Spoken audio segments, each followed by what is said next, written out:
Boom. Take two. Relationships. Yeah. Relationships. They can be hard. And again, as a father who wants to protect, guide, defend, and, encourage your child to pursue productive, beneficial relationships, it's hard to be when it's time to have those type of conversations. Again, I was a teen father. I had two children very early. My second one before I was 23. She's 23. 23.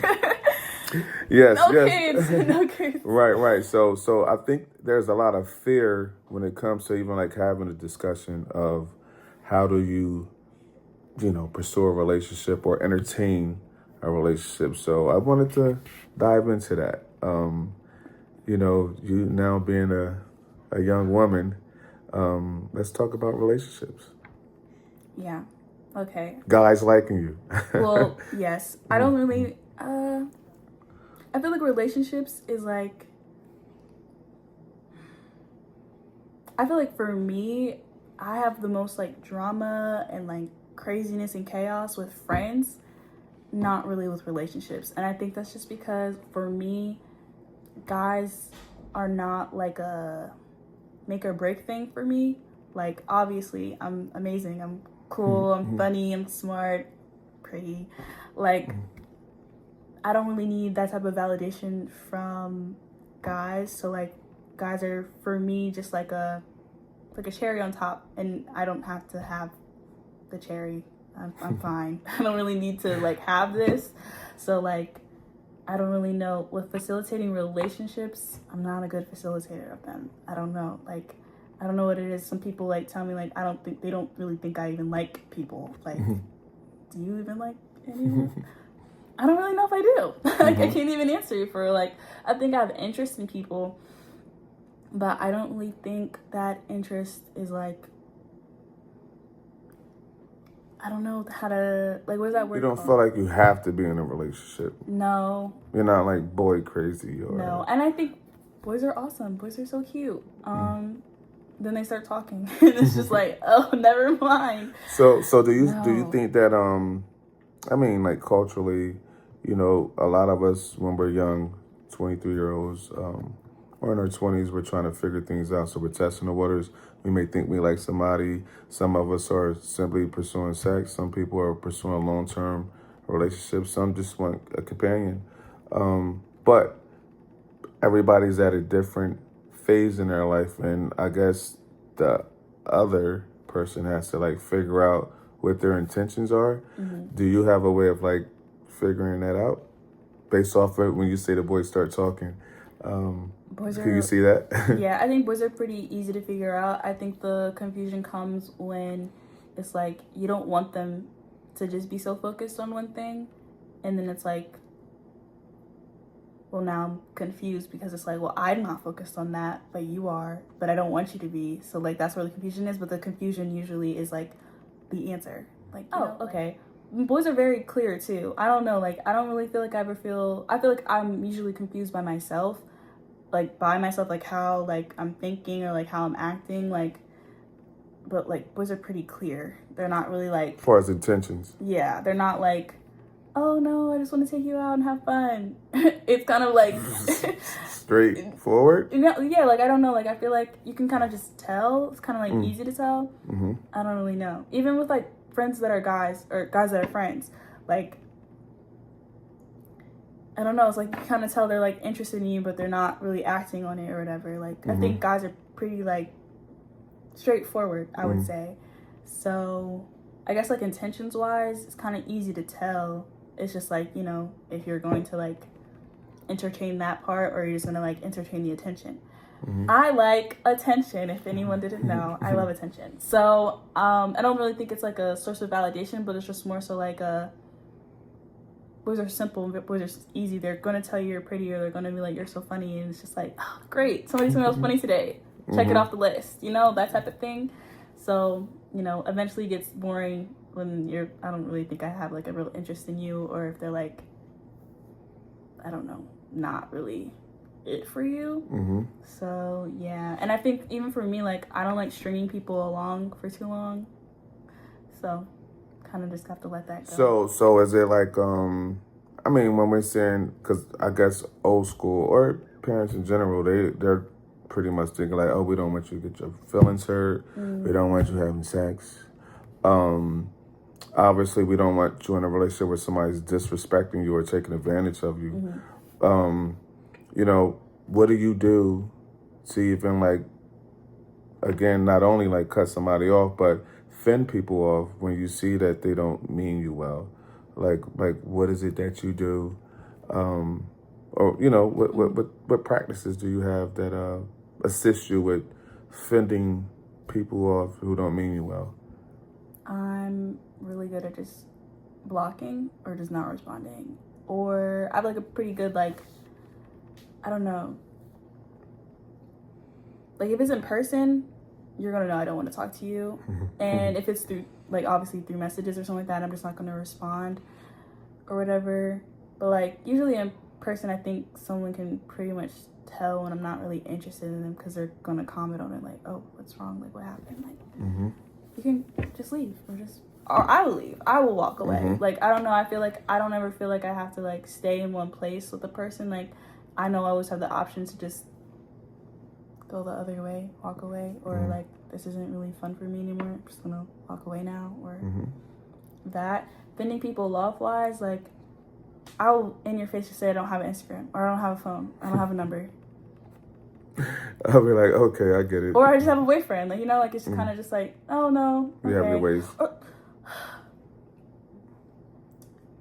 Boys are really scary, and I feel like sometimes you kind of have to scare them back.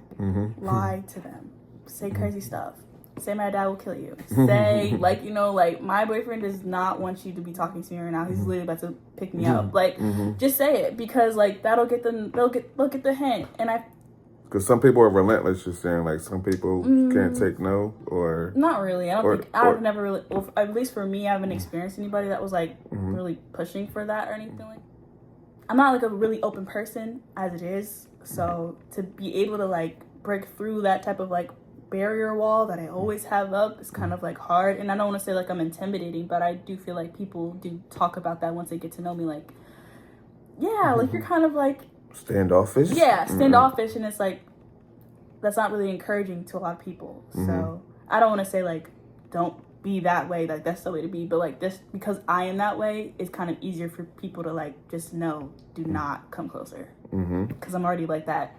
That disposition is very natural, very natural to me. So with guys, kind of like I don't know, I have to be the one that's like more friendly first for us to like start being like, oh hi, like how are you, that type of thing. Like I have to start that. So if I don't like you, I'm not telling you hello and how are you. Gotcha. Now that you're older, and then do you think that our relationship plays a part in how you entertain guys? Yeah. In what ways? Well, I think it's because we've always had like, well, I guess mainly you have always had conversations with us since we were younger about relationships, what they lead to, specifically like children, and you know, always encouraging us to not, I guess, have children out of wedlock, not to have sex out of like before marriage. So for me, I always like would make like relationships with boys more than what it was. Like growing up, I've always had friends that were boys. Like I don't know what that is. Like even to this day, like one of my closest friends is a boy, but like I don't know why, but that's just a thing for me. But like growing up, I always felt like so like weird, like, oh my gosh, you can't come too close to me. Or if I know that you probably do like me, I'm not entertaining that at all. I'm acting like that's not happening. So a lot of that, what is that word called? Deflecting, or just like, I deflect a lot. I do that a lot. A master blocker. That's not happening. That's not real. That's not, or even when somebody does like admit that they have feelings for me, I get like really like, what? Like, what are you talking about? That's not what's happening. Like, I feel like I always have to kind of like shut that part of myself down, because I've just always grown up like boys are just no, or like, you know, and I feel like I kind of see boys as one-dimensional sometimes, because I always see them as like a steer that way.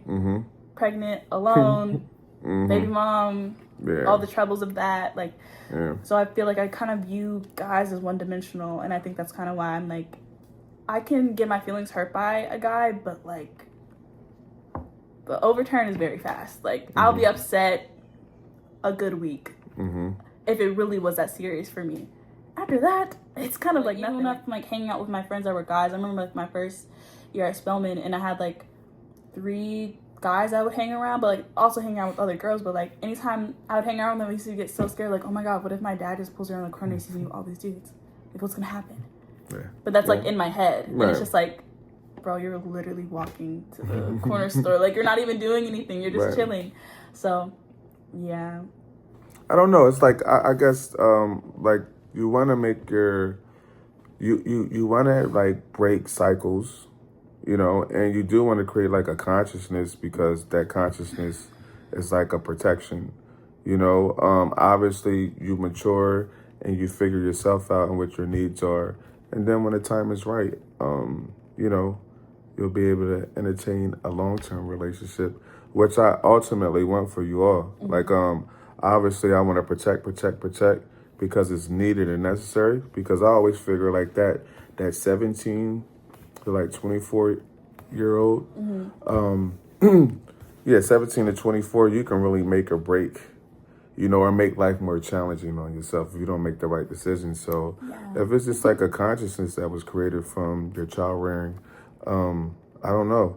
I don't care how awkward it seems or whatever to others, but I think that it's important or whatever for, you know, you to mature and to figure things out. Because ultimately, what I know as a dad, ultimately you're going to entertain a husband to be. And there's going to, you know, there's going to obviously be a marriage and children that come along. But, you know, I'm like, as a dad, I'm like, that's tough, you know, because you just don't really have all the answers. But you want to give your child enough information or a consciousness that protects them ultimately. I definitely developed a consciousness.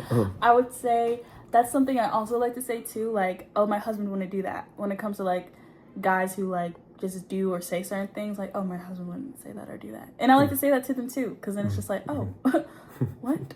And it kind of makes them act a little bit better. Honestly, like, it really does. It kind of like, snap back into reality. Like, are you husband material? I don't really think so. Because I don't really care about, like, not saying I don't care about me being a wife, but, like, being a wife to a man or to a boy that's in front of me.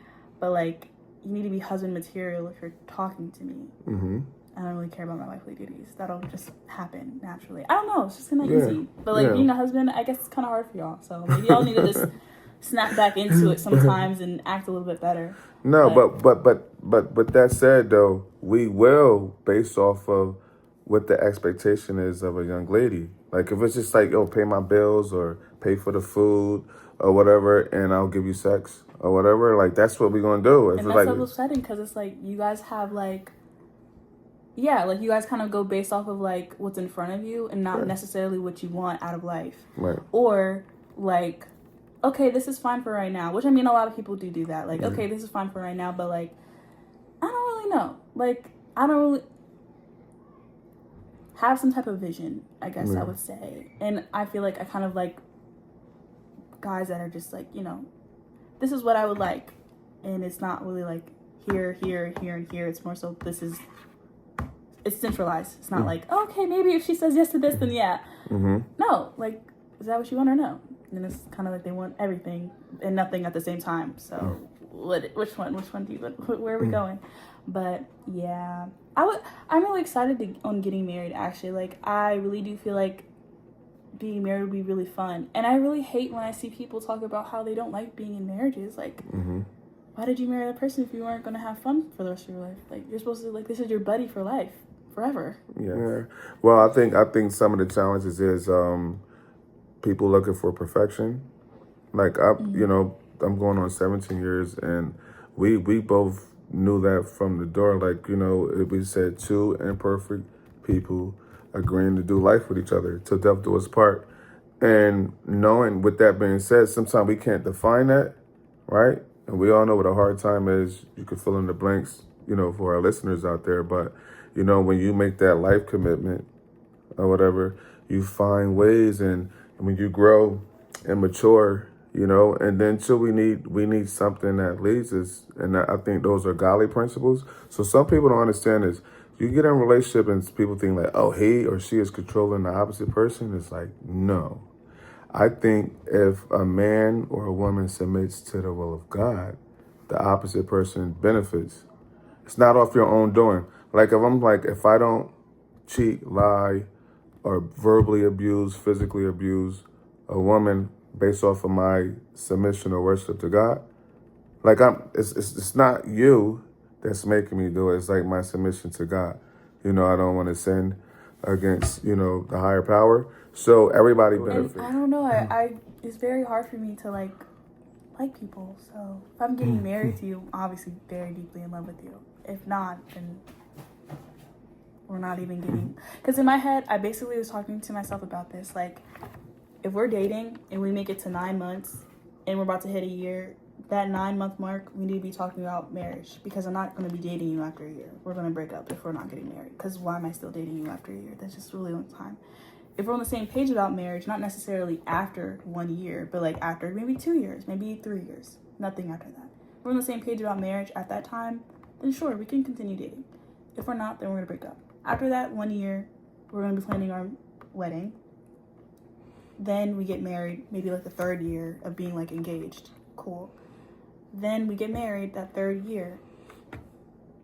Perfect. And then by that 3rd year, we've already talked about like kids, where we're going to live, like, how we're going to like finance everything and stuff like that. It's supposed to be fun. Like, I don't know, like not trying to be like, oh, like, everything just, nothing can ever like disrupt everything. There should be a plan, but the plan should be a fun plan. Like, this shouldn't feel like, oh my God, I'm giving away all my freedom. Like, I feel like marriage is another way to be free. Like, it's not like a trap. No. Give us free. Like, this is like, you're my locked in forever person now. Yes, it shouldn't be, but you're still dealing with imperfect people, and should you deal with a hard time, you should know. That might be a hard time for me, because I don't I don't like dealing with hard times, and I'm not gonna be like, I give up easily, but I think there's like something about like sympathizing, and I'm not gonna be like, oh, I never dwell on a problem, or I don't ever like, go inside of myself and like, be upset. I just don't want to do that for too long, and I can't entertain that for too long. Like, gotta keep on moving, So I think that might be the only thing. Like, we can't have this problem for too long. If we have the problem for too long, then I think, separation, no divorce. Separation, no divorce. Why didn't I know. That's your dad's. I know we have different belief systems, but I don't want to say we're gonna get divorced, but I feel like we're gonna be having these conversations because, at least for me. After the 9 months, like, I feel like it's all in the system. Like, after the 9 months, we're talking about marriage. That means we have to talk about everything. Like, we have to align on all those things. Then that's when I will agree to marry you, because we've aligned on all these things. So, like, I don't like to argue, and I think other people really do value arguing. But like, if I feel like I have to argue with you, I'm gonna break up with you. I don't want to do that. Like, I don't know. Like, I don't know why people think it's like a way of like growing closer to each other. Like, when people be like, oh my God, like, I like when she throws a fit. Let's break up. Like, I'm not throwing a fit with you, actually. Like, or I don't want them to throw a fit. You don't want to sign up. Yeah, you don't want to sign up for something like that. Do that around me. My arguing partner. I'm breaking, because I'm going to break up with you. Yeah. I don't like, it's not even like about yelling, but it's like the wanting to argue. It's not what you do. We can break up now. Yeah. So yeah, you will be at a sense that, do you think young people in general, sometimes they become blinded to the fact that something's toxic because they may have sex too early, where it's just emotional. They become connected in a way. I don't know if you want to call it a soul tie, but they become so connected where it's just like, even though I know this is not beneficial, maybe because the pleasure effect or whatever, it's like, oh, I'll just exempt this. Somebody may be a drama king or queen or, you know, verbally abusive, sometimes physically abusive, or don't really have a vision or plan. But because the sex factor is at the forefront, it's sort of like all that other stuff is put on the back burner. So there is no deflecting. It's like I'm trapped. Yeah, I feel like, yes. Like, I don't think, I mean, sure, sex can be one of the things of like why they put everything else to the back burner, but I also think it's just like the ability to just say like, oh, I have a person in my life, like guys and girls, like I have a person in my life, one, and it's this specific person, this is what they look like, or this is what they do, and this is what they have. Like, you know, it's kind of like a status symbol, like a person in your life is a status symbol, even your friends, but like specifically a romantic partner, it's a status symbol. And, you know, just like something to fill the time, I guess. I don't know. Especially like when you're in school too. Like, I'm in school, like this is what I'm doing for school, it's my career, and then also this is the person I'm dealing with or people that I'm dealing with or whatever. Like, you know, it's just, and then things to tell your friends. Like, you know, like you want to be able to like, oh yeah, like, guess what just happened? Like, you know. So I will say that, and I think it's like, I don't want to say social media has ruined anything, but I feel like it's normalized a lot of the toxic behaviors with relationships. Like, I know it's funny to joke about it, but like I've been seeing like a lot of people be like, oh no, like I beat up my guy, like I beat him up, like I'm not, like I know it's funny because it's like women saying it, and it's like, can you really hurt a guy? Yes, you kind of can. Like, you know, in some cases, like some guys can get abused by their women partners. I don't think that's funny. I don't laugh at those. I don't like those. I step away from those. Like, I don't think those are like funny things to do. And I don't think it's like funny either to like purposely get upset at a person. I mean, upset with a person to like incite something out of them. What? Right. That's not fun to me. I don't want anybody to do that to me, so I'm not going to do that to somebody else. But I think those are like the things that are being normalized, like toxicity.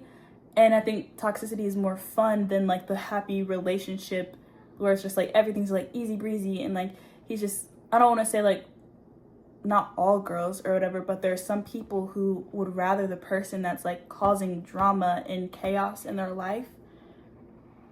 So that way like they can say this is where the chaos and the drama is coming from, but it's not. It's coming from you. You're allowing it. Yeah. You're allowing this. You're actually facilitating this, yes. And you're engaging in this. It's like Friday, come beat me up.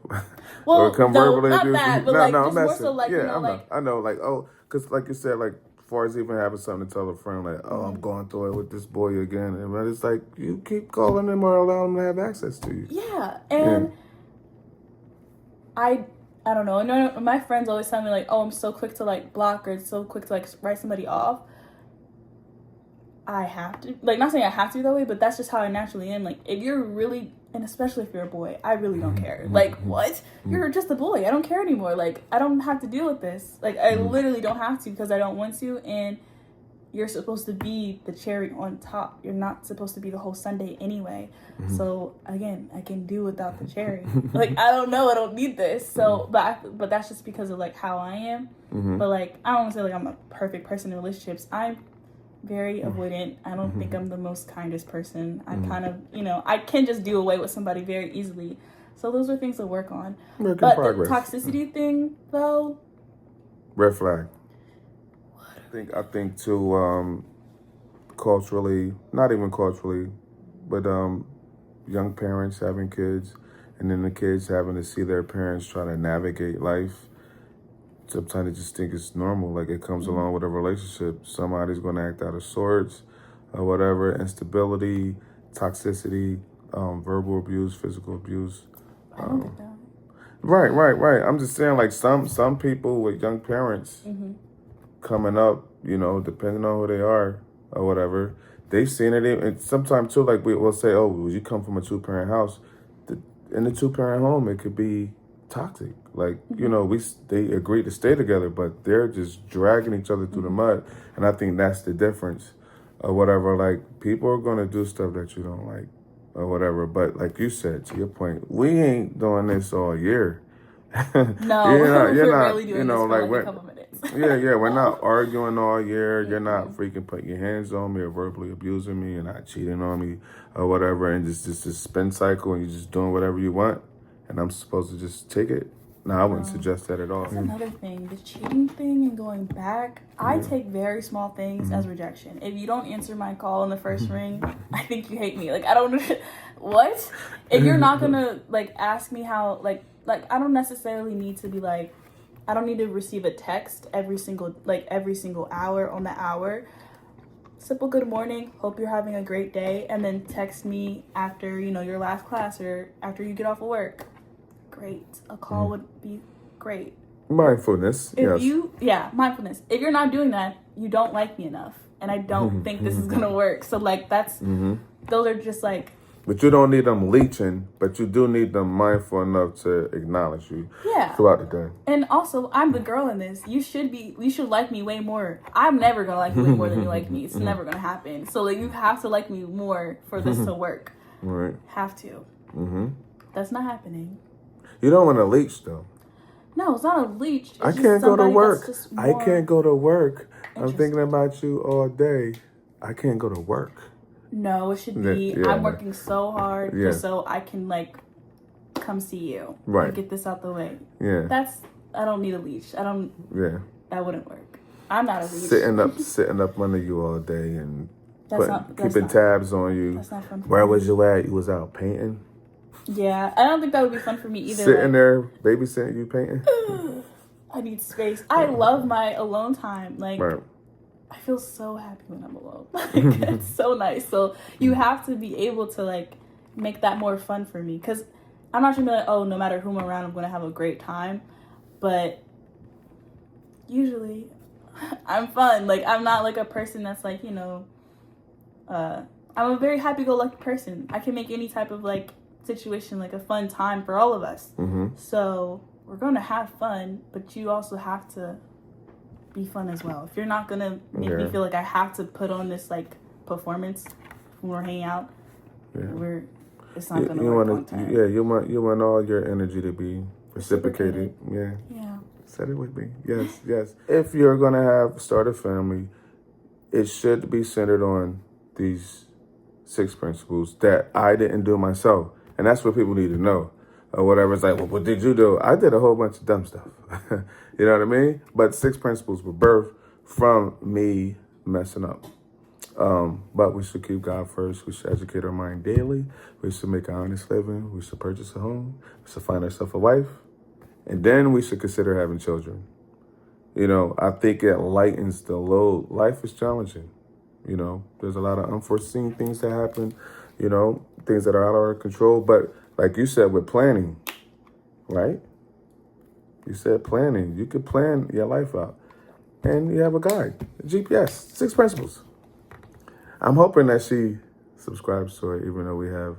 I think I have. I know, you have.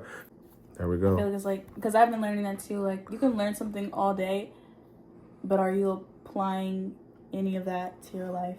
Then that's not who you are. Right. Like, or not who, it's not really who you are. You can't really, like, tie yourself to that. You know it. Right. Like, I know people can code and there's Java and all that other stuff, but that doesn't mean, like, I'm a coder or anything like that. Or, like, you could use the verbiage. Yeah. Don't mean you're a coder, baby. No. And I have no interest in it either. But, so it's just, like, you have to apply the things in your life. And I think that's when life kind of gets, not easier, it does. Better to manage. Sweetheart, it does. No, I'm happy that she said that. I'm learning at the tender age of 43. It's more of the doing than the saying, or saying you believe. If you don't believe enough to do it, I mean, you're wasting your time and other people's time with all your beliefs, and we can be hooting and hollering and reciting or quoting scriptures and all that type of stuff. And it's like, well, what are you doing? So I'm learning it or whatever. And I think I'm starting to have a better relationship with God because I can honestly just say what I am and what I'm not. Talk about the man gotta like you more than you. Better be a balance there. You know what I mean? I mean, of course I'm gonna like them, but like, you raised me to like not. I don't know. Like, the way that I internalize it is I just have to downplay them all. I don't know how else to like. I can't let myself like them more. I don't know. I can't do it. Anytime I've ever felt like that, I don't like that feeling. So the best thing to do is run away from it. Just kidding. But no, it's just not gonna. I feel like, but like, I'm not trying to say guys like you more when you don't like them. But I feel like there should be a healthy... They work harder, and you might... appreciate the working harder person. So I feel like there's a happy, good detachment there. Like, you know, of course, as you get married, it's going to close, but like... Right. No. Beginning. I'm happy. Keep that mindset, because it protects you, and you almost like avoid dealing with unnecessary stuff or having to learn unnecessary lessons when it's like, no, I have a built-in compass that steers me away from bull crap, you know, and people who don't mean me well. So I like that. Keep that little gap until that man put a ring on it and take a vow before the church. Yeah, so I mean, like 4 carats, diamond cut. No, Marquise cut, actually. Thank you. Gold band. Remember, it's not the ring, it's the things that you do. It's the doing. If you could get that, then I don't really think there's anything else for me to say. I like him, actually.